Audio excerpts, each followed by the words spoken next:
يا مساء الخير وصباح الخير اخواتي، بقى ازيكم عاملين ايه؟ قبل ما نبدا الحلقه ما تنسوش كده تصلوا على النبي. الوقت اتطلب مني ميلك تشيك شوكولاته، تعالى ما نعمله بايس كريم الفانيليا.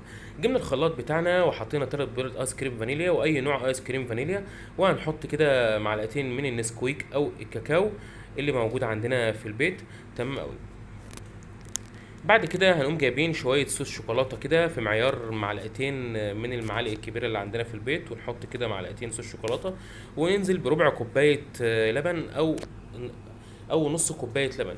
لا نخليها نص كوبايه لبن. نص كوبايه لبن على المشروب دوت عشان يدينا القوام المظبوط للميلك تشيك شوكولاته. ميلك تشيك شوكولاته بيطلب منا على طول، الصغيرين والكبار بيحبوه، حاجه كده عظمه قوي يعني. بعد ما ضربناه سيبناه يضرب لمده 5 6 ثواني، ما نكترش عشان ما يحلش معانا، لان الميلك تشيك بيبقى القوام بتاعه لازم يكون تقيل شويه، فاحنا عاوزين نحافظ على القوام ده وما نكترش